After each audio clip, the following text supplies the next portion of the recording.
This is another conversion, that is conversion of the D-fructose into D-glucose. In case of the conversion, in case of this conversion, D-fructose is also called as ketohexose, that is the carbohydrate containing 6 carbon atom and ketonic group, and we have to convert ketohexose into aldohexose. Aldohexose, that is the carbohydrate containing 6 carbon atom and aldehyde group. Then we have to think about the change, how this D-fructose is converted into D-glucose. If you go through the structure, then here CH2H group is present, here CHO group is present, that is the alcoholic group is converted into aldehyde group, oxidation is taking place, and here C double bond O group is present, ketonic group is present, here CHOH group is present, alcoholic group is present. This is the reduction reaction, okay. But you cannot directly convert this fructose into glucose. We have to carry out the reactions. Which reactions we have to carry out? In this case, when the D-fructose when reduced by using ranitidine, then here C double bond O group is reduced and it is converted into alcoholic group. Remaining configuration is same. Then you can easily write the structure, that is CH2OH.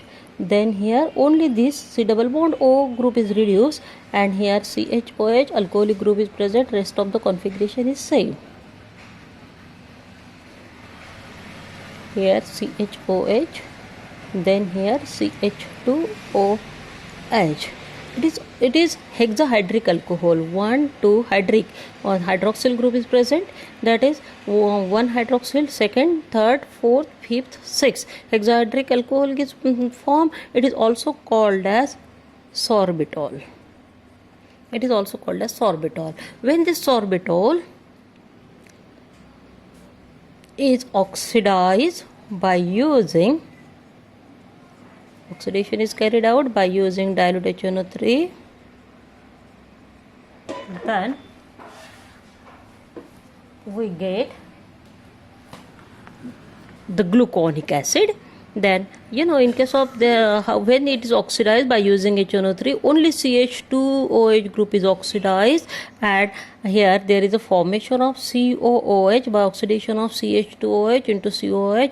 Rest of the configuration is same, CHOH, then here CHOH, then here CHOH, then CHOH, then here CH2OH. Okay, this is the gluconic acid. Then there is a formation of gluconic acid by oxidation of the sorbitol.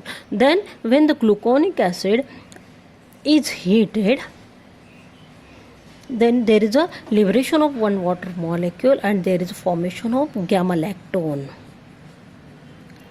And we know the gamma lactone, the cyclic ester, then there is a formation of cyclic ester by using gamma carbon atom. This is the group alpha, this is beta, this is gamma. Then you can imagine the liberation of water molecule like this. There is only imagination, okay.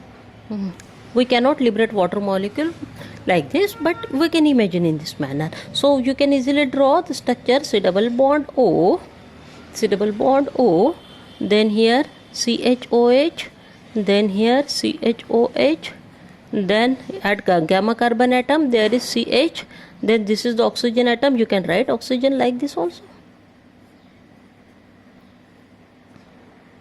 Then here CHOH, then here CH2OH. Okay, then this is cyclic C double bond O ester. Cyclic ester is formed by using gamma carbon atom alpha, beta, gamma, so it is called as gamma lactone. Then here when the gamma lactone undergoes reduction by using sodium amalgam, that is NaHG in HCl, then here you can imagine in this manner, you can imagine only CHOH, then here COH, that is CHO, then CHOH, then CHOH, then rest of the configuration is same. In this way, D-glucose is obtained from gamma lactone. This is the conversion of the fructose into glucose. Thank you.